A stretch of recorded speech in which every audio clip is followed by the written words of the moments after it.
Hi, everyone. I'm Christopher Culver, executive leader in the state of Florida with the Land Trust Company. Today, I'm joined by David Lanciotti, our executive vice president and general counsel.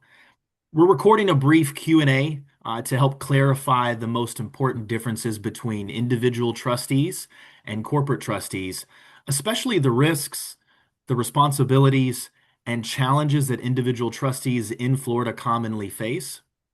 David brings extensive legal expertise and decades of experience in trust administration, so his insights will help us present a clear, accurate information for anyone currently serving as a trustee or considering taking on that role.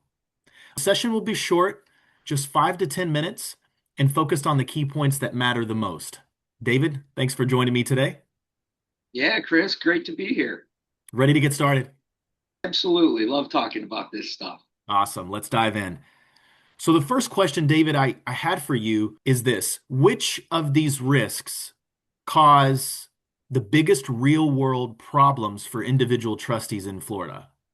Privacy exposure, personal liability, administrative burden, conflicts of interest, or beneficiary disputes? Chris, they all work together and they all boil up to one thing, which is liability. That's the biggest concern of any trustee. What's out there that can hit me, right?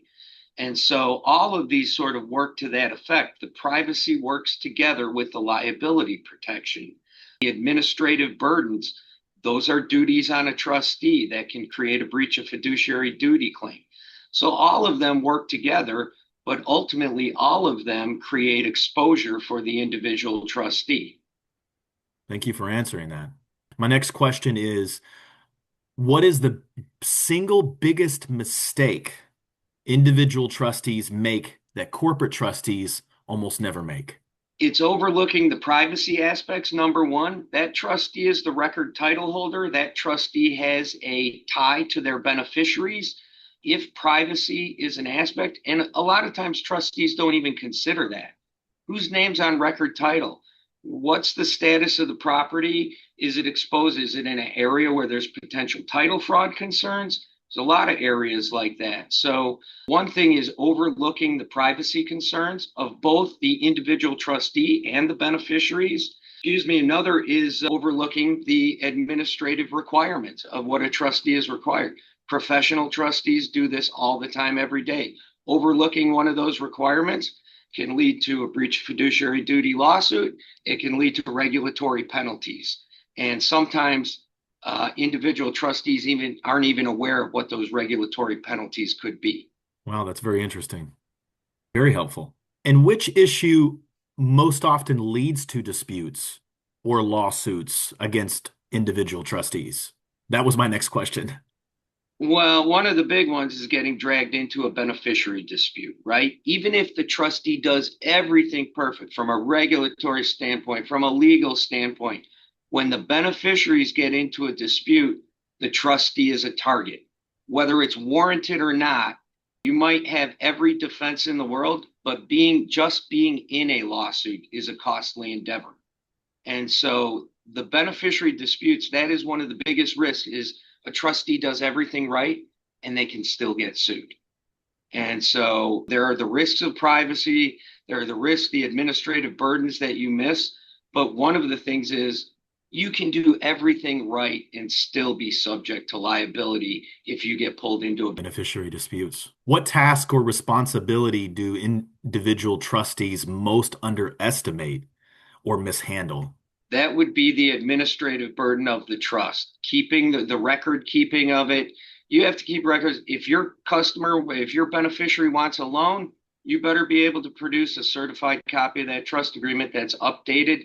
The administrative burdens on the trustee are large, and those are the ones that can cause a misstep that will cause liability. My next question is, if a Florida individual trustee asked this question, why they should switch to a corporate trustee, what is the simplest, most compelling one sentence answer you would give them? Eliminate your risk exposure. And risk exposure can be large. We're dealing with real estate, right? We're holding title to real estate that is valuable, hundreds of thousands of dollars worth of real estate, millions of dollars of real estate. If that's what's in the trust, that is your potential exposure for a misstep So reduce the risk of potential exposure. liability exposure. I have a bonus question for you, David, before we wrap this Let's up. hear it. What do individual trustees most often misunderstand about their responsibilities before stepping into that role? Maybe you've already answered this one, or maybe you can expound a little bit more on that. Well, part of it is the administrative burden, but another thing is it's not easy to get out sometimes. When you take on that role, getting out of it will sometimes, it depends what the trust says. Sometimes it'll take court action to get out of that role. So getting out, stepping into that role is a long-term commitment, and it's not one that is easily stepped away from.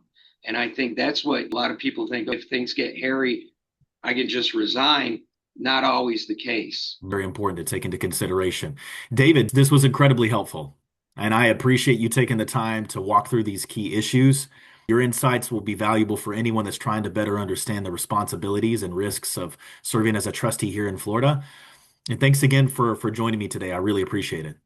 Chris, 20 years of experience with a corporate trustee, you get to see where the potential liabilities lie and where you got to step carefully. So it's always good to explain to people, hey, you have options. Absolutely. Thank you again, David, for your input.